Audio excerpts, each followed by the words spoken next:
ఇది ఒక అద్భుతమైన కథ, కఠినమైన హృదయాలను కదిలించే కథ. దయచేసి ఈ కథను పూర్తిగా చూడండి. అలాగే ఈ వీడియోని లైక్ చేయడం మాత్రం మర్చిపోవద్దు.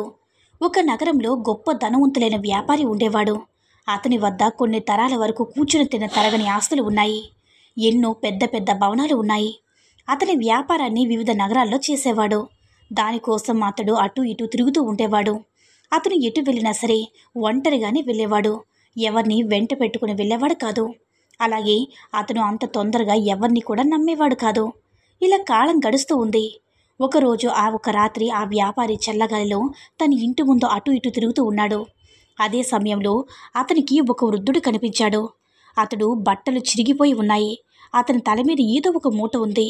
ఆ వృద్ధుడు వ్యాపారిని చూడగానే తన తలపై ఉన్న మూటను పక్కన పెట్టి ఆ వ్యాపారికి నమస్కరిస్తూ అతనితో ఇలా అంటున్నాడు.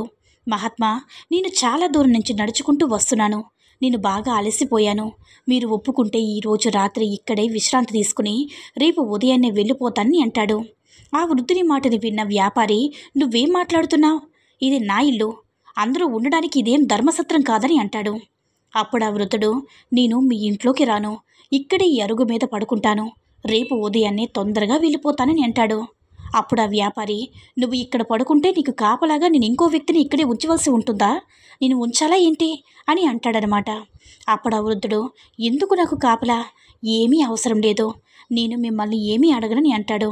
అప్పుడు ఆ వ్యాపారి, కాపలా పెట్టాలనుకున్నది నీకోసం కాదు, నా కోసం. నువ్వు ఎవరో నాకు తెలియదు. ఎక్కడి నుంచి వస్తున్నావో నాకు తెలియదు. నువ్వు ఎక్కడ ఉంటావో కూడా తెలియదు. నువ్వు ఈ రాత్రి ఇక్కడ ఏదైనా ఒక వస్తువు ఎత్తుకుపోతే నేను ఎవరిని అడగాలి అని అంటాడు. ఆ మాటలు ఉన్న వృద్ధుడికి చాలా బాధ కలిగింది. అతని కళ్ళలో నీరు తిరుగుతున్నాయి. వెంటనే ఆ వ్యాపారికి నమస్కరించి తను ఆ మూటను మళ్ళీ తలపై పెట్టుకుని అక్కడి నుంచి నడవడానికి శక్తి లేకున్నా సరే చుట్టూ దట్టమైన చీకటి ఉన్న ఆ వ్యాపారి ఆ వ్యాపారి అన్న మాటలు తడుచుకుంటూ ఇక ఈ నగరంలో ఎవరిని ఆశ్రయం అడగనని నిశ్చయించుకొని తన శక్తినంతా కూడా కూడగట్టుకుని మిక్కిలి బాధతో ఆ నగరాన్ని దాటుకుని వెళ్ళిపోయాడు. ఇలా చాలా సమయం గడిచిపోయింది. ఒకరోజు వ్యాపారి పని మీద వేరే నగరానికి ఒంటరిగా బయలుదేరాడు. అతడు వేరే నగరానికి చేరుకోవాలంటే ఆ అడవిని దాటాలి. అతను అడవిలోకి ప్రవేశించాడు. అదే సమయంలో పెద్ద గాలివాన వచ్చి అడవుల్లో చాలా చెట్లు విరిగిపడ్డాయి. విపరీతమైన గాలి వీస్తుంది. ఆ వ్యాపారి ఆ దట్టమైన అడవిలో ప్రవేశించి నగరానికి వెళ్లే దారి తప్పిపోయాడు. అతనికి ఎటు చూసినా ఒకే విధంగా కనిపిస్తుంది. ఎటు వెళ్లాలో అతనికి ఏమీ అర్థం కాలేదు. అయితే చీకటి పడిపోయింది. మరోవైపు విపరీతమైన వర్షం. అతనికి సహాయం చేయడానికి అక్కడ ఎవరూ లేరు. అతనికి చాలా భయం కలిగింది. ఇక ఒక పెద్ద చెట్టు కింద కూర్చున్నాడు. అలా కొద్దిసేపటికి ఉరుముల శబ్దానికి భయపడి ఆ వ్యాపారి గుర్రం అక్కడే పారిపోయింది. అది చూసి అతనికి ఇంకా బాధ కలిగింది. ఆ వ్యాపారి ఆ గుర్రాన్ని చాలా ధనం పెట్టుకుని దాన్ని ఎంతగానో ప్రేమగా చూసుకున్నాడు. ఎక్కువ సమయాన్ని ఆ గుర్రంతోనే గడిపేవాడు. అలాంటి గుర్రం ఉరుముల శబ్దానికి భయపడి నన్ను ఒంటరిగా విడిచి ఎటో పారిపోయింది. ఇక ఈ దట్టమైన అడవి నేను ఎలా దాటుకుని ఇంటికి చేరుకోవాలంటూ చాలా బాధపడుతున్నాడు. కొద్దిసేపటికి మెల్లిగా వర్షం తగ్గింది. మబ్బులన్నీ తొలగిపోయాయి. కాస్త వెలుగు కనిపించింది. ఆ వెలుగులో వ్యాపారికి ఒక వ్యక్తి నడుచుకుంటూ వస్తూ కనిపించాడు. అది చూసి వ్యాపారికి మరింత భయం కలిగింది. ఆ వచ్చే వ్యక్తి దొంగైతే నా వద్ద ఇప్పుడు చాలా ధనం ఉంది. ఆ ధనాన్ని అతడు దోచుకుపోతాడేమని భయపడుతున్నాడు. ఆ వ్యక్తి వ్యాపారి వద్దకు చేరుకొని ఆ వ్యాపారికి నమస్కరించాడు. అది చూసి ఆ వ్యాపారికి భయం తొలగిపోయింది. అతనికి కొంత ధైర్యం వచ్చింది. అప్పుడు ఆ వ్యక్తి, ఏం జరిగింది? ఎందుకు మీరు ఇలా ఒంటరిగా కూర్చుని బాధపడుతున్నారంటే అడుగుతాడు. అప్పుడు ఆ వ్యాపారి జరిగిందంతా ఆ వ్యక్తికి చెప్తాడు.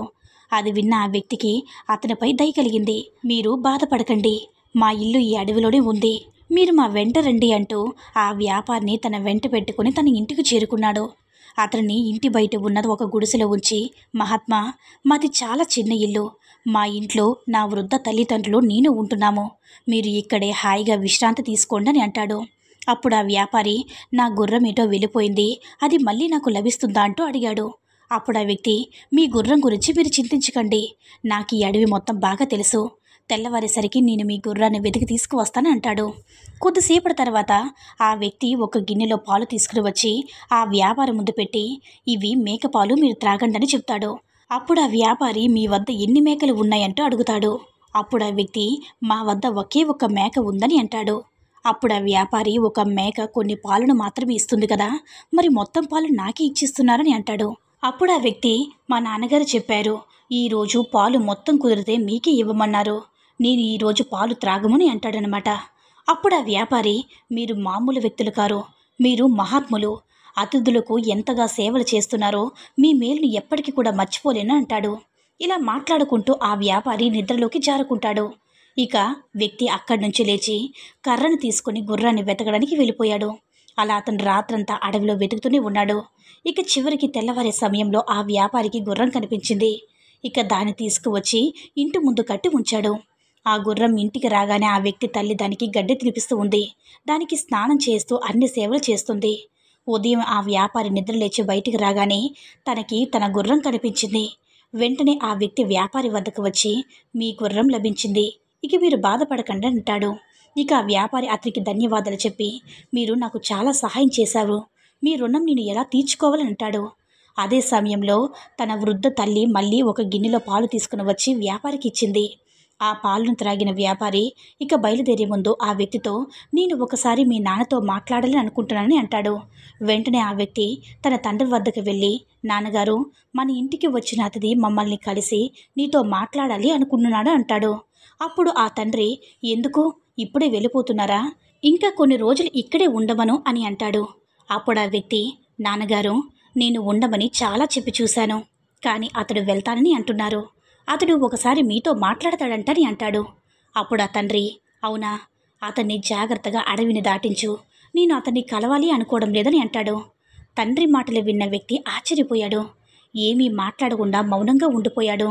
అప్పుడు ఆ తండ్రి, నాయనా, ఇప్పుడు నువ్వు ఏమి ఆలోచిస్తున్నావో నాకు తెలుసు, నేను ఆ అతిథిని ఎందుకు కలవడం లేదనే కదా, నేను ఆయన్ని కలవకపోవడమే మంచిదని అంటాడు. అప్పుడు ఆ కుమారుడు, మరి అతిథికి నేనేం చెప్పాలి? అప్పుడు తండ్రి, నాయనా, నా తండ్రి వృద్ధుడు, ఆయన అనారోగ్యంతో బాధపడుతున్నాడు, ఆయనకు నడవడం కూర్చోవడం చేతకాదని చెప్పని అంటాడు. అది విన్న కుమారుడు తన తండ్రి సందేశాన్ని ఆ వ్యాపారి వద్దకు వెళ్ళి చెప్తాడు. అది విన్న వ్యాపారి, ఇది ఒక పవిత్రమైన స్థలం, మీ నాన్నగారు చాలా గొప్పవారు, మీరు నేను ఎవరో తెలియకుండానే నాకు ఎన్నో సేవలు చేశారు, ప్రాణాలకు తెగించి రాత్రంతా అడవిలో తిరిగి తిరిగి నా గుర్రాన్ని వెతికి తీసుకువచ్చారు, మీరు ఉపవాసం ఉండి కూడా నాకు భోజనం పెట్టారు, నేను తప్పకుండా మీ నాన్నని చూడవలసిందే అంటాడు. ఇక ఆ వ్యక్తి వ్యాపారి చెప్పిన దాన్ని తన తండ్రికి వెళ్ళి చెప్తాడు.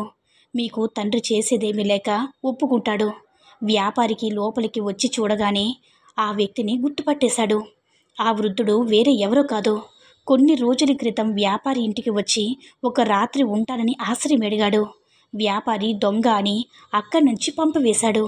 అతన్ని చూడగానే ఆ వ్యాపారి 2 చేతులెత్తి నమస్కరించాడు. తను చేసిన తప్పుకి క్షమించమని వేడుకున్నాడు.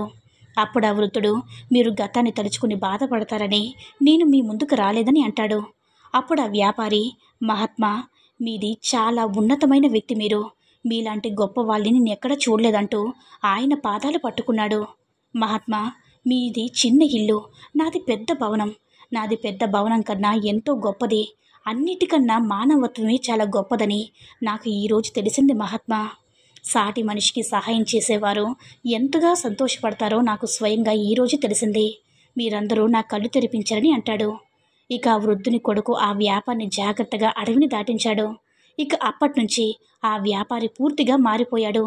పేదవారికి సహాయం చేస్తున్నాడు, ఇంటి ముందుకు వచ్చిన అతిథులను ఎంతో గౌరవంగా సేవలు చేస్తున్నాడు. ఇలా ఎంతో కఠినాత్ముడుగా ఉన్న వ్యాపారి మృదు స్వభావిగా మారిపోయాడు. ఈ కథ మీకు నచ్చిందని అనుకుంటున్నాను. ఈ వీడియో కనుక నచ్చినట్లయితే లైక్ చేసి షేర్ చేయండి. మరిన్ని వీడియోస్ కోసం మన ఛానల్ని సబ్స్క్రైబ్ చేసుకుని మాకు కొంచెం సపోర్ట్ చేయండి. ధన్యవాదములు.